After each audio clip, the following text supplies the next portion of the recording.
नमस्कार दोस्तों, आज मैं आपको सुनाने जा रही हूँ। बूढ़े पिता की बीमारी से तंग आकर बेटे ने पिता को छोड़ दिया दर दर ठोकर खाने के लिए। फिर पिता ने किया कुछ ऐसा। एक गांव में किशनपाल नाम का एक आदमी रहता था। उसकी शादी के 3 साल बाद उसकी पत्नी ने एक बेटे को जन्म दिया। किशनपाल और उसकी पत्नी बहुत खुश थे। बेटे के नामकरण को एक जश्न में बदल दिया था। बेटे का नाम देव रखा था, लेकिन 8 साल बाद देव ने अपनी माँ को खो दिया। अपनी माँ के जाने के बाद वह अपने पिता के साथ ही रहता था और देव ही उनकी देखभाल करता था। किशनपाल जी ने देव की जरूरत को पूरा करने के लिए एक शोरूम में अपनी नौकरी लगा ली थी। किशनपाल की कड़ी मेहनत के कारण सौभाग्य से देव को अच्छी पढ़ाई का मौका मिला। वैसे भी देव एक बुद्धिमान लड़का था। उसने बहुत अच्छी तरह से पढ़ाई की और देश की सबसे अच्छी कंपनी में उसे काम करने का मौका मिला। किशनपाल जी अब बहुत बीमार रहने लगे थे और बीमारी के कारण देव को अपने पिता को अपने साथ ले जाना पड़ा। किशनपाल बहुत आत्मनिर्भर थे और बहुत मेहनत करते थे। वे अपने बेटे पर बोझ बनकर नहीं जीना चाहते थे, अपने दम पर निर्भर रहना चाहते थे। लेकिन उनके रिश्तेदारों ने उन्हें देव के साथ जाने और उसके साथ रहने के लिए मना लिया। कुछ दिनों के बाद किशनपाल, जो पहले से ही बीमार थे, दिन पर दिन अधिक बीमार होते गए। देव ने अपने पिता की बीमारी का ध्यान रखा और उन सभी चीजों की सेवा की जो उनके लिए आवश्यक थी।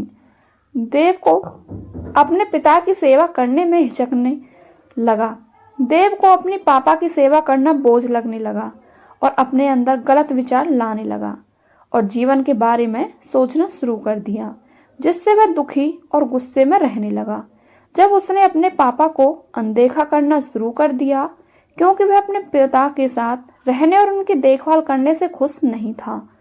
किशनपाल जी ने अपने बेटे के व्यवहार में बदलाव को देखना शुरू कर दिया। वह जानते थे कि देव ने उन्हें नजरअंदाज करना शुरू कर दिया है और अपने अहंकार के कारण मुझे अब अनदेखा करना शुरू कर दिया है। किशनपाल जी सब देखकर उन्होंने मन बना लिया था कि वह अब अपने बेटे के साथ नहीं रहेंगे और अपने बेटे के बदले मिजाज और अपमानजनक व्यवहार को देखते हुए उन्होंने आखिरकार देव को छोड़ने और गांव में रहने का निर्णय बना लिया।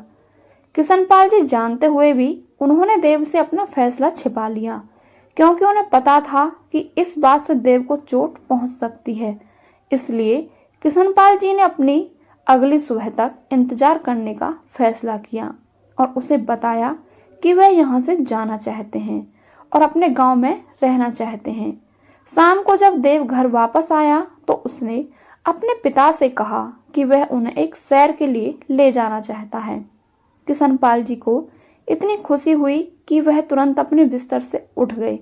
देव ने खुशी से कहा और किशनपाल जी तैयार हो गए, क्योंकि वह अपने बेटे के साथ कुछ समय बिताने के लिए बहुत उत्साहित थे। देव, जो पहले से ही अपने पिता को लंबे समय तक चलने और रास्ते में छोड़ने का मन बना चुका था, किशनपाल जी ने एक चौक का डिब्बा लिया और सड़क पर रुक रुक कर लाइन खींचना शुरू कर दिया। एक गैप छोड़कर सड़क पर एक के बाद एक लाइन खींचते गए। अपने पिता को ऐसा करता देख देव सोच में पड़ गया था, लेकिन देव ये जानने के लिए बहुत उत्सुक था कि उसके पिता इस तरह लाइन क्यों खींच रहे हैं। देव के पूछने पर किशनपाल जी थोड़ा मुस्कुराए और कहा, मेरे प्यारे बेटे, जब तुम बच्चे थे तो मैं यही काम करता था, ताकि अगर तुम दुर्भाग्यवश रास्ता भूल जाते हो तो तुम आसानी से इन लाइनों की वजह से सही रास्ता देख सकते हो। और यह भी कहा कि देव, अगर तुम रास्ता भूल जाते हो तो इन लाइनों की मदद से आसानी से रास्ता देख सकते हो। अगर तुम मुझे छोड़ दोगे तो हम अकेले हो जाएंगे, इसलिए मैं नहीं चाहता कि मेरा बेटा जंगल की सड़क में कहीं खो जाए। तब देव को एहसास हुआ कि उनके पिता सब कुछ जानते हैं। देव ने तब अपने पिता को बहुत कसकर गले लगाया और वो दोनों रोने लगे। किशनपाल को बहुत दुख हुआ, क्योंकि वे अपने बेटे को खुद की खुशी के सामने रोते हुए नहीं देख सकते थे। वह अपने बेटे की आंखों से आंसू बहता नहीं देख सकते थे। उसके बाद देव ने एक छोटे बच्चे के रूप में अपने पिता की देखभाल करने का फैसला किया। किशनपाल जी को अपने बेटे के व्यवहार के लिए वास्तव में खुशी महसूस हुई, जिससे वह सुधर गया और अब एक दूसरे के चेहरे पर एक बड़ी मुस्कान आ गई।